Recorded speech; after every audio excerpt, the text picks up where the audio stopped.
اللہ تعالیٰ عنہ کو فطرانے کے غلے پر مقرر کیا تھا پہرے کے طور پر، تو رات کو یہی شیطان جو جن کی صورت میں تھا اس وقت انسانی صورت میں آیا اور غلے سے ایک چلو بھر کر چوری کرنا چاہا۔ حضرت ابو ہریرہ جو ہے دیکھ لیا، فوراً پکڑ لیا اور کہا اللہ کی قسم میں تجھے اللہ کے نبی کے پاس لے کر جاؤں گا اور وہ جو تیرے بارے میں فیصلہ کرے۔ تو آگے سے وہ کہنے لگا، ابو ہریرہ کو نہیں معلوم تھا کہ یہ شیطان ہے، تو کہنے لگا کہ میں بہت ہی لاچار ہوں، حاجت مند ہوں، بہت ضرورت مند ہوں، آپ مجھے چھوڑ دیں، میں آئندہ ایسا نہیں کروں گا۔ تو ابو ہریرہ بڑے نرم دل تھے، اور انسان کو نرم دل ہی ہونا چاہیے، کیونکہ سنگ دل آدمی اپنے ایمان اس کا خطرے میں چلا جاتا ہے۔ تو بہرحال بہت نرم دل تھے، اس لیے چھوڑ دیا، اور صبح اللہ کے نبی کی خدمت میں جا کر بتایا کہ یا رسول اللہ، بلکہ آپ صلی اللہ علیہ وسلم نے خود پوچھا، آپ نے فرمایا کہ ابو ہریرہ رات والے قیدی کا کیا قصہ ہے؟ تو ابو ہریرہ رضی اللہ تعالی عنہ نے بتا دیا۔ آپ صلی اللہ تعالی علیہ وسلم نے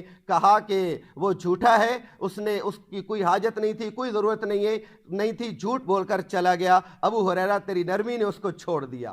بہرحال دوسرے دن پھر کہا کہ وہ دوسرے دن پھر آئے گا، دوسری رات پھر آئے گا۔ تو دوسری رات جب آئی، پھر ابو ہریرہ اسی طرح غلے کے اوپر مقرر تھے پہرے کے طور پر، پھر یہی آیا اور پھر چلو بھر کر چوری کرنے کی کوشش کی۔ ابو ہریرہ نے پھر پکڑ لیا اور کہا میں تجھے اللہ کی نبی کی بارگاہ میں لے کر جاؤں گا اور وہ تیرا فیصلہ فرمائیں گے۔ پھر یہ رونے لگا اور اپنی حاجت کو پیش کیا اور کہا میرے بچے ہیں اور یہ فلاں فلاں۔ ابو ہریرہ کا نرم دل پھر ان کو چھوڑ دیا۔ پھر اللہ کے نبی کے پاس گئے، صبح فجر کی نماز کے بعد خود اللہ کے نبی نے، کیونکہ اللہ تعالیٰ نے آپ کو وحی کے ذریعے سے واقعہ بتا دیا تھا، تو آپ صلی اللہ علیہ وسلم نے کہا ابو ہریرہ رات قیدی کا کیا بنا؟ پھر ابو ہریرہ نے واقعہ سنایا۔ آپ صلی اللہ علیہ وسلم نے فرمایا وہ جھوٹا تھا، پھر آئے گا۔ پھر تیسری رات اسی طرح ہوا کہ وہ آیا اور اسی طریقے سے غلے سے چوری کرنے لگا۔ ابو ہریرہ نے پکڑ لیا اور کہا اب کی بار میں تجھے نہیں چھوڑوں گا، اتنی مرتبہ تجھے کہا لیکن تو باز نہیں آیا، اب میں تجھے ضرور اللہ کے نبی کی بارگاہ میں لے کر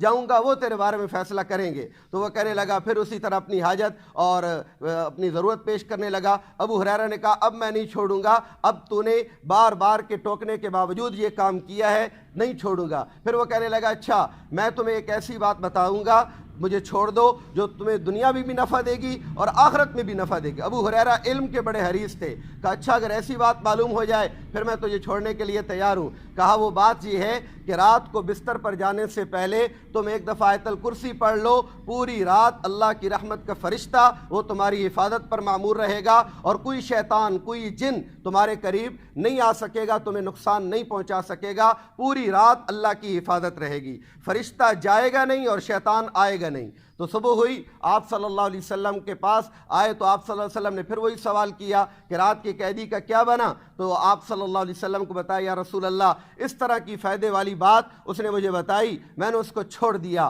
آپ صلی اللہ علیہ وسلم نے فرمایا کہ تجھے پتہ ہے وہ کون تھا؟ فرمایا نہیں پتا۔ فرمایا وہ شیطان تھا تو جھوٹا لیکن اس نے یہ بات سچ بتائی ہے، اس نے یہ بات سچ بتائی ہے کہ جو بندہ آیت الکرسی پڑھ لے گا رات کو بستر پر سونے سے پہلے پوری رات اللہ کی طرف سے حفاظت میں رہے گا، اور جو دن کو پڑھے گا تو دن میں بھی اللہ کی حفاظت میں رہے گا۔ ہمارے استاد محترم حضرت مولانا مفتی عبدالرؤف سکھروی صاحب دامت برکاتہم العالیہ آیت الکرسی کا ایک عمل بتاتے ہیں کہ آج کل اکثر لوگ جادو کی وجہ سے اور جنات کی وجہ سے پریشان ہیں، اور عامل جو ہے وہ صحیح ملتا کوئی نہیں، جعلی عامل، من گھڑت قسط کے عامل ہیں، تو وہ اذن دیتے تھے اور کہتے تھے سب کو، بلکہ یہ اذن حضور صلی اللہ علیہ وسلم کی طرف سے پوری امت کو ہے کہ وہ بندہ اگر صبح 9 مرتبہ آیت الکرسی پڑھ لے اور اسی طریقے سے شام کو 9 مرتبہ آیت الکرسی پڑھ لے اپنے گھر کے اندر جہاں اس کو اس قسم کی چیزوں سے سامنا ہے، تو وہ آیت الکرسی 9 مرتبہ پڑھ کے چاروں طرف گھر میں پھونک مار دے،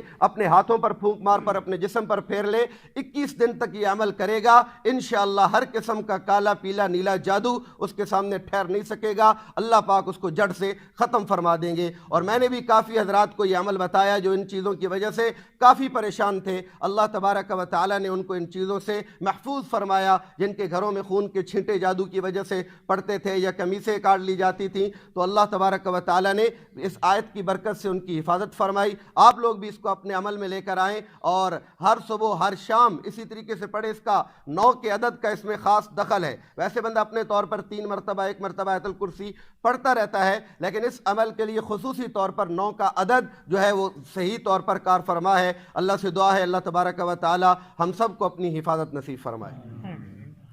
اللہم صلی علی سیدنا و مولانا محمد وعلی آل سیدنا و مولانا